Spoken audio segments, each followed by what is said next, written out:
Bismillah. Il y avait un chef à la tête d'un village. Dans ce village, un homme avait un fils à qui il donna le nom de Si Dieu ne tue, le chef ne peut tuer. Mis au courant d'un tel nom, le chef, à cause de ce seul nom, envoyait chercher l'enfant pour en faire son serviteur afin de se venger de lui. Chaque jour, il manifeste son affection à l'enfant. Chaque fois qu'il a besoin de quelqu'un, il appelle. Si Dieu ne tue, le chef ne peut tuer.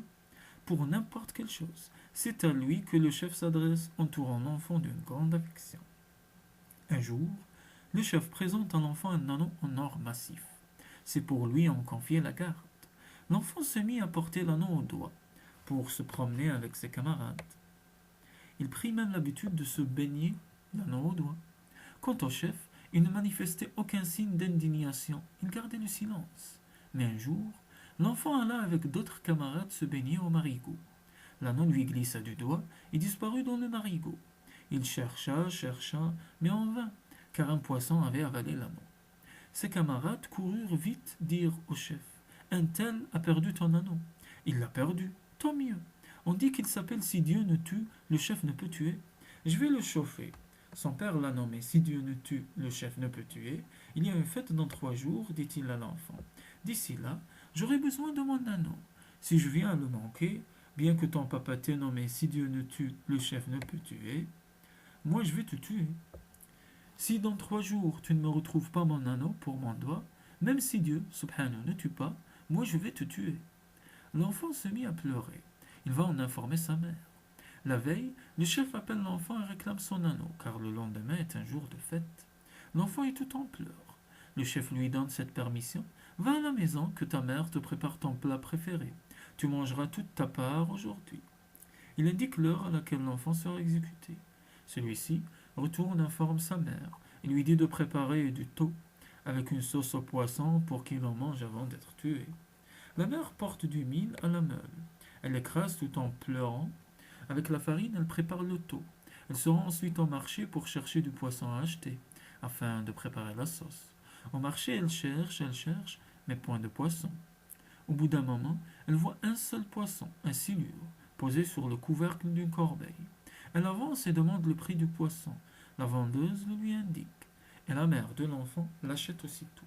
De retour à la maison, elle prépare la sauce avec le poisson. L'enfant attaché avec ses chaînes gisait à terre. Le chef ordonne qu'on lui détache les mains.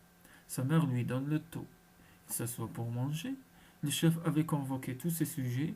Les griots sont là, les bourreaux aussi.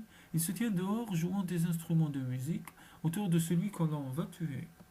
À la fin du repas, on conduit l'enfant au lieu du supplice.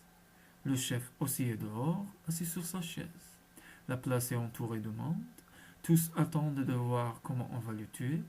L'enfant prend une première bouchée. À la seconde bouchée, il prend le poisson pour le casser et le manger.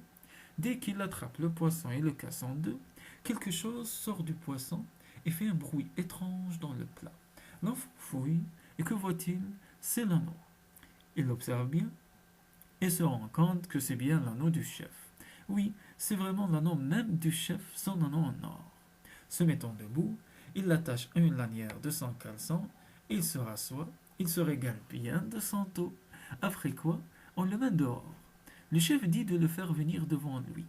On l'emmène alors au lieu du supplice. Les gens sont là, jouant des instruments de musique. Ils se réjouissent. Les coupes-coupes sont aiguisées, l'enfant est attaché. Quand l'enfant arrive devant le chef, celui-ci lui tend la main en disant: Si Dieu ne tue, le chef ne peut tuer. Remets-moi mon anneau en main, sinon on va te tuer aujourd'hui même. L'enfant se lève. Il détache l'anneau de la lanière de son caleçon et le pose dans la main du chef. Tout le monde regarde. Le chef prend l'anneau, le regarde et voit que c'est vraiment son propre anneau. Il se retourne et le montre à ceux qui l'entourent en disant: Regardez, c'est bien mon anneau. Il déclare à l'enfant: Je sais, à présent, que le nom qui t'a été donné par ton père est véridique. Oui, vraiment, si Dieu, subhanahu, ne tue pas, le chef ne peut pas tuer. Ton nom est bon. Tous ceux qui sont présents applaudissent de satisfaction. Le chef met l'enfant à l'honneur et l'associe à la direction du village.